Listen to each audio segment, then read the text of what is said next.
know this is something that you're passionate about. The House Speaker, Kevin McCarthy, said today, "We will not default." Do you believe him? Look, in recent history, we've not defaulted.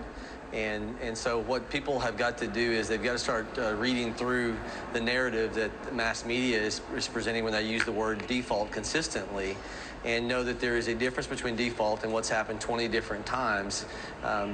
I can't predict the future, but I can say that a government shutdown is something that you don't hear that word nearly as much as default. And the history tells us that when we get up against these impasses, you've had 20 different government shutdowns since the Ford administration. You had 8 during the Reagan administration.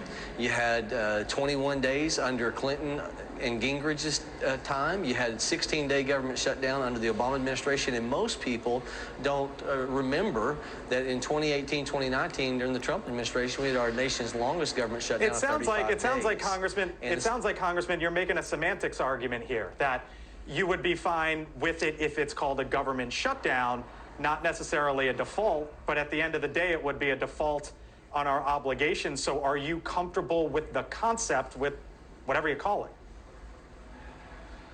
Well, I don't think I'm playing semantics. I think what I'm saying is on every month we bring in about $500 billion in revenue, and about $50 billion of that goes to pay off our interest payments, and about $50 billion of that goes to pay off our maturing bonds.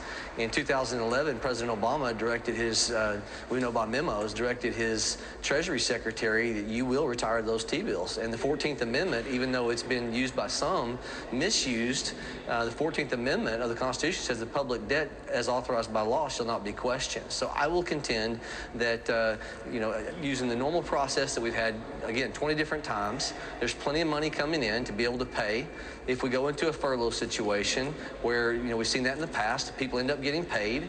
And the only spending reforms we've ever had have always come up against a debt ceiling.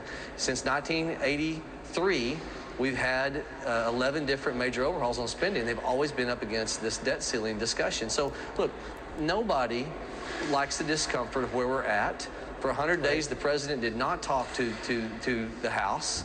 And the only plan that's been pushed forward was the plan that the House Republicans pushed forward. Yeah, and the Limit, Save, and Grow Act. I'm glad you asked or just mentioned that, because I know this is something that you're passionate about. You were profiled in the New York Times recently about this, how this is an issue you care about, debt.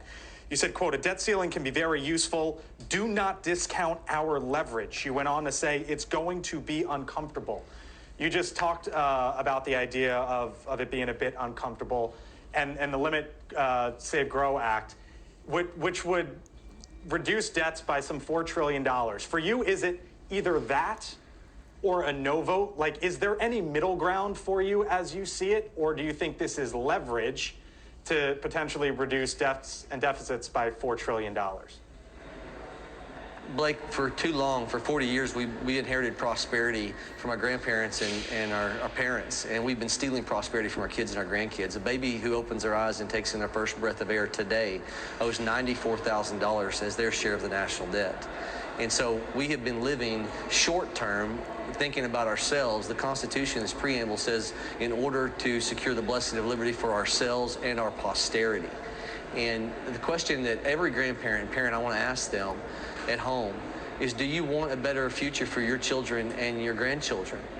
And if the answer is yes, and you know that what we're doing is selling our children into debt and dependency, then we have to go through some uncomfort to be able to find a solution for a nation